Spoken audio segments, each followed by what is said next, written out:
Hello बच्चों, this is Shrikant Singh. Welcome you at my YouTube channel Impro English. मेरे प्यारे बच्चों, आज का जो वीडियो है वो आपके लिए बहुत ही यूजफुल है और इस वीडियो में मैं आपको बहुत ही अच्छे तरीके से सिंपल शब्दों में समझाने का प्रयास करूंगा कि एक डायरेक्ट स्पीच को इनडायरेक्ट स्पीच में कैसे बदलते हैं। आज हम सीखेंगे असर्टिव सेंटेंस का change, transformation of assertive sentence सीखेंगे कि एक डायरेक्ट इनडायरेक्ट कैसे चेंज किया जाता है। तो हम उसको शुरू करेंगे। तो बिना देर किए चलिए शुरू करते हैं आज का ये सेशन।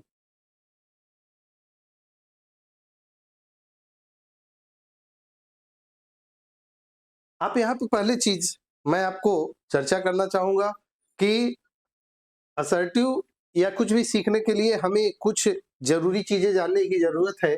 जैसे फर्स्ट पर्सन क्या होता है, सेकंड पर्सन क्या होता है और थर्ड पर्सन क्या होता है। इस चीज को हमें जानने की जरूरत है। ओके, तो यहाँ पे आप एक चीज देखिए, आपको सब समझ में आएगा कि ये क्या हो रहा है। ये देखिए यहाँ पे फर्स्ट पर्सन है, सेकंड पर्सन, थर्ड पर्सन। मैंने एक चार्ट बनाया हुआ है आपके लिए। यहाँ पे आप देखेंगे तो आपको सारी चीजें समझ में आ जाएंगी क्या हो रहा है। Okay, subject, object, possessive pronoun and possessive adjective. Right pronunciation पे ध्यान रखिएगा। कभी भी यहाँ पे डी का प्रोनाउंसिएशन नहीं किया जाता, यानी कि एडजेक्टिव नहीं बोला जाता, इसको बोला जाता है एडजेक्टिव।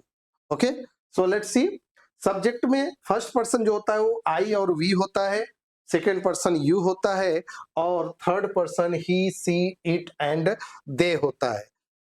वैसे ही ऑब्जेक्ट में जाएंगे तो आई का मी, वी का अस, यू का यू ही रह जाता है और यहाँ पर ही का हिम, शी का हर, इट का इट और दे का देम हो जाता है। पजेसिव प्रोनाउन और पजेसिव एडजेक्टिव यहाँ पर मैंने समझाया है। पजेसिव प्रोनाउन जो होता है आई का माइन और वी का आवर्स। यहाँ पे ध्यान रखना, जब प्रोनाउन की बात करेगा तो आपको एस लगाना है। आप यहाँ पे देख सकते हैं एस लगा देना है। ओके, और जब एडजेक्टिव की बात करेगा तो वहां पर एस नहीं है, आप ये देख सकते हैं। क्लियर है? आगे बढ़ते हैं। कुछ चीजें जो जानने की थी, अब यहाँ पे मैं इसलिए इस चीज को मेंशन किया ताकि अगले सेशन को आप अच्छे से समझ पाइए। यहाँ पे देखिए, बहुत से बच्चों का ये प्रॉब्लम आता है कि सर हम कैसे समझें कि कब आई ही हो जाता है, कब आई यू हो जाता है, ये कुछ समझ में नहीं आ जाता। तो इसी चीज को समझाने के लिए मैंने यहाँ पर एक ये टेबल और चार्ट क्रिएट किया ताकि आपको समझ में आए। यहाँ आप देखिए, जो रिपोर्टिंग वर्ब है उसका जो सब्जेक्ट, ऑब्जेक्ट और यह एन का मतलब होता है कुछ भी नहीं, नो चेंज। यहाँ पे देखिए, वन का मतलब होता है फर्स्ट पर्सन, टू का मतलब होता है सेकंड पर्सन और थ्री का मतलब होता है थर्ड पर्सन। अभी मैंने आपको बताया कि फर्स्ट, सेकंड, थर्ड पर्सन क्या होता है। यानी यहाँ पे ये दिखाया जा रहा है कि जो रिपोर्टेड स्पीच का फर्स्ट पर्सन होगा वो रिपोर्टिंग वर्ब के सब्जेक्ट के अनुसार चेंज करेगा। क्लियर? जो रिपोर्टेड स्पीच का सेकंड पर्सन होगा वो रिपोर्टिंग वर्ब के ऑब्जेक्ट के अनुसार चेंज करेगा और जो रिपोर्टेड स्पीच का थर्ड पर्सन होगा उसमें कोई बदलाव नहीं किया जाता। ये आपके चार्ट के साथ मैंने आपको दिखाया। अब एक एक एग्जांपल यहाँ पे आप समझिए। Raman said I am tired. यहाँ पे आप देखिए कि ये रिपोर्टेड स्पीच है, इसका जो आई यानी कि फर्स्ट पर्सन सब्जेक्टिव केस है, ये चेंज करेगा किसके अनुसार? सब्जेक्ट ऑफ रिपोर्टिंग वर्ब के अनुसार। तो चेंज हुआ, तो यहाँ रमन क्या है? रमन एक व्यक्ति है और इसका जो सब्जेक्ट होगा वो होगा ही। इसलिए यहाँ पे जब चेंज करेंगे तो बदल के आया, Raman said that he was tired.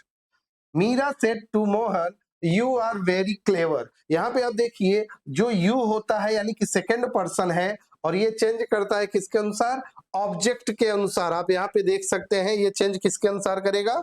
Object के अनुसार। तो यहाँ पे आप देखिए, यू, मोहन जो है ये ऑब्जेक्ट है, मोहन का पर्सन क्या है? यहाँ पे ये थर्ड पर्सन है और थर्ड पर्सन का जो सब्जेक्ट होता है ही। तो Meera told Mohan that he was very clever. That he was very clever. She said to her friend he is my best friend. She told her friend, यहां तक कोई बदलाव नहीं करना है। दैट, इसके बाद यहाँ पे ही आया था, जैसा कि मैंने यहाँ पे लिखा है कि थर्ड पर्सन में कोई बदलाव नहीं किया जाता। ओके, तो इसलिए यहाँ पर थर्ड पर्सन में कोई बदलाव नहीं करेंगे, सेंटेंस वैसे रह जाएगा। सी told her friend that he was her best friend. उम्मीद है समझ में आ रहा होगा। आगे बढ़ते हैं और इसी चीज को आगे समझते हैं। रिपोर्टिंग वर्ब और रिपोर्टेड स्पीच क्या होता है और कैसे इस चीज को समझेंगे। तो रिपोर्टिंग वर्ब में जो टेंस का बदलाव होता है उस चीज को यहाँ पे हम समझ लेते हैं। रिपोर्टिंग वर्ब, रिपोर्टेड स्पीच और चेंज फॉर्म ऑफ द जो आएगा उस चीज को आपको समझना है। तो प्रेजेंट सिंपल टेंस होगा, तो प्रेजेंट सिंपल या फ्यूचर टेंस होगा किसमें, रिपोर्टिंग वर्ब में। और रिपोर्टेड स्पीच में कोई भी टेंस हो उसमें कोई बदलाव नहीं किया जाएगा, कोई बदलाव नहीं होगा। इस चीज को आप समझ लीजिए।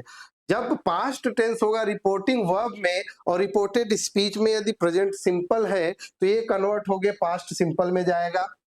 प्रेजेंट कॉन्टिन्यूअस है, पास्ट कॉन्टिन्यूअस में जाएगा। प्रेजेंट परफेक्ट है, पास्ट परफेक्ट में जाएगा। और प्रेजेंट परफेक्ट कॉन्टिन्यूअस है तो पास्ट परफेक्ट कॉन्टिन्यूअस टेंस में बदल जाएगा। आगे देखते हैं नेक्स्ट स्लाइड। यदि यहां बाहर पास्ट टेंस है, यानी कि रिपोर्टिंग वर्ब में पास्ट टेंस है और अंदर पास्ट सिंपल है, तो ये कन्वर्ट होगा पास्ट परफेक्ट में। यदि यहाँ पर पास्ट कॉन्टिन्यूअस टेंस है तो ये कन्वर्ट होगा पास्ट परफेक्ट कॉन्टिन्यूअस में।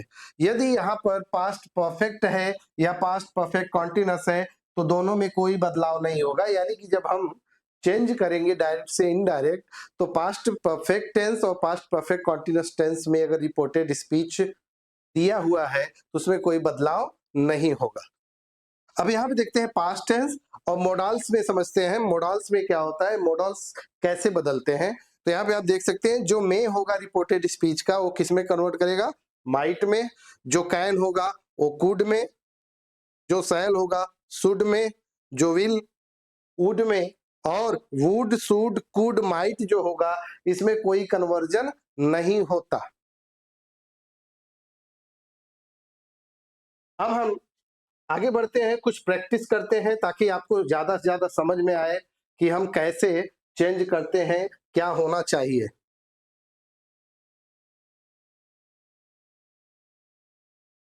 ओके, देखिए direct, Raja said I saw a lion in the forest yesterday. Raja ने कहा कि मैंने कल जंगल में एक शेर देखा। कौन सा टेंस है, पास्ट सिंपल टेंस है। कौन सा टेंस है, पास्ट सिंपल। ओके प्यारे बच्चों, समझ में आया। और यहाँ पर क्या है, यहाँ भी पास्ट का टेंस है। कौन सा, पास्ट का टेंस है। तो इस चीज को आपको समझने और जानने की जरूरत है। यहाँ पर भी कौन सा टेंस है, पास्ट का टेंस है। अब देखिए जब चेंज करेंगे तो राजा सेड, क्यों, क्योंकि यहाँ पे ऑब्जेक्ट नहीं है। Raja said that, assertive sentence समझा रहा हूं, इस चीज को समझिएगा। असर्टिव सेंटेंस है that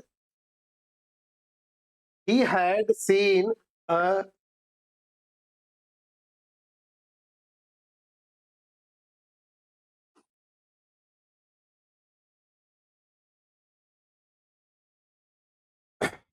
Raja said I saw lion in the forest yesterday. Change होगा तो क्या हो जाएगा, Raja said that he had seen a lion in the forest. Yesterday का कन्वर्जन जो होता है द प्रीवियस डे में होता है। ये मैंने पहले वीडियो में पढ़ा चुका हूँ, जो बेसिक ऑफ डायरेक्ट इनडायरेक्ट या नरेशन का मेरा वीडियो है, आप उस पर विजिट करिए, उसको देखिए। वैसे मैं इस प्लेलिस्ट में डाल दूंगा ताकि आपको वहां पहुंचने में कोई कठिनाई प्रॉब्लम्स ना आए और आपको सारी चीजें क्लियरली समझ में आए। मनीष सेड टू मी आई, यहाँ पे मैंने एक चीज समझाया था, पर्सन कैसे चेंज करता है। पर्सन मैंने समझाया था कि SON 1 2 3, यानी कि रिपोर्टेड स्पीच का जो फर्स्ट पर्सन होगा वो रिपोर्टिंग वर्ब के सब्जेक्ट के अनुसार चेंज होगा। तो यहाँ पे आप देखिए ये क्या है, फर्स्ट पर्सन है, कन्वर्ट किसके अनुसार करेगा, और subject of reporting verb. Okay, तो आप चेंज करेंगे, यहाँ पे हियर है, ये कन्वर्ट करके किस में जाएगा, देयर बन जाएगा। ठीक है, यह सेंटेंस देखिए एम वेरी है तो ये कन्वर्ट होगा किसमें, पास्ट। ये प्रेजेंट सिंपल है तो किस में कन्वर्ट होगा, पास्ट सिंपल में। Manish told me that he was very happy there, he was very happy there. इस चीज को आप समझिएगा, सारी चीजें आपको क्लियर समझ में आएंगी।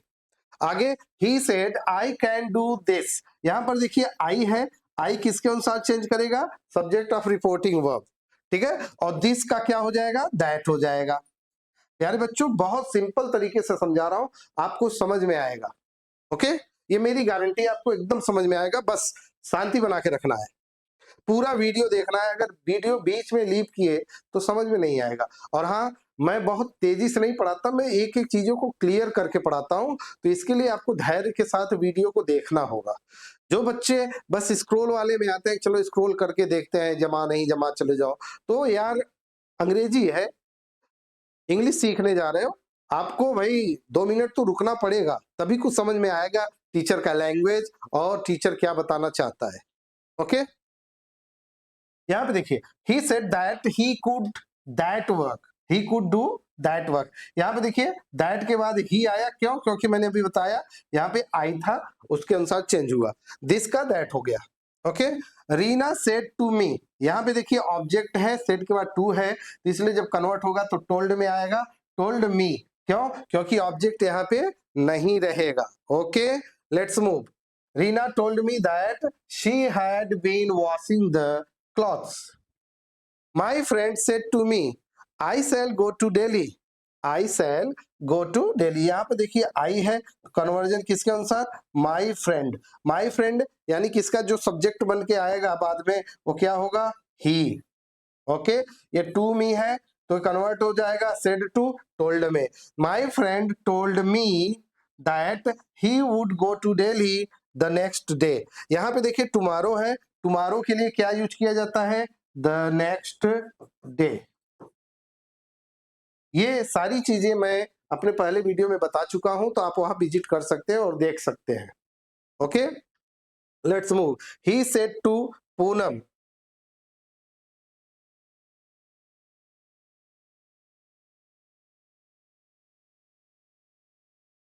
ही said to Poonam I have, यहाँ पे देखिए आई है, फिर कन्वर्ट किसके अनुसार होगा, ही के अनुसार। किसके अनुसार कन्वर्ट होगा, ही के अनुसार। तो he told Poonam that he. Assertive sentence है तो एक चीज का यहाँ पे फार्मूला आपको दे रहा हूं, याद करने के लिए हमेशा आपके पास रहेगा कि 5 सेंटेंस होते हैं, जैसा कि आप जानते हो, assertive sentence, exclamatory sentence, optative sentence और इंपरेटिव एंड इंट्रोगेटिव सेंटेंस। तो इसके लिए फार्मूला दिमाग में रख लीजिए, मैं आपको समझा दे रहा हूं। फार्मूला क्या है कि आई स्क्वायर मतलब इंपरेटिव और इंट्रोगेटिव क्या होता है, इंपरेटिव एंड इंट्रोगेटिव सेंटेंस ये अपने बाद दैट नहीं लेते, दैट नहीं लेते, बाकी सब दैट लेते हैं। ये दिमाग में रखिए कि आई स्क्वायर दैट नहीं लेता, बाकी सब तीनों जो प्रकार के सेंटेंस होते हैं वो दैट लेते हैं। तो she said I am not well, she said that she was not well. Tense का कन्वर्जन भी मैंने आपको समझा दिया है, तो आप पूरी तरह से इसको देखिए और समझ जाएंगे। Next sentence, Rajesh said to me, Rajesh ने मुझसे कहा, क्या कहा, my book is better than yours. यहाँ पर देखिए पजेसिव प्रोनाउन भी आया है, तो इस चीज को समझिएगा। तो Rajesh told me that his book, यहाँ पे ये पजेसिव प्रोनाउन और पजेसिव एडजेक्टिव दोनों आया है, तो इस चीज समझिएगा। तो ये माई बुक किसके अनुसार चेंज होगा, अभी मैंने आपको समझाया था, सब्जेक्ट के अनुसार। जो फर्स्ट पर्सन होगा सब्जेक्ट के अनुसार, जो सेकेंड पर्सन होगा ऑब्जेक्ट के अनुसार, जो थर्ड पर्सन होगा कोई बदलाव नहीं। वॉज बेटर देन माइन, यहाँ पे योर्स था, यहाँ पे मी था, इसलिए इसका क्या हो गया, माइन हो गया। मेरे प्यारे बच्चों, उम्मीद है आपको वीडियो समझ में आएगी और एक एक चीज क्लियर हुआ होगा। यदि आपको कई डाउट्स है तो you are free to ask me, I am ready to help you each and every moment. Okay, thank you.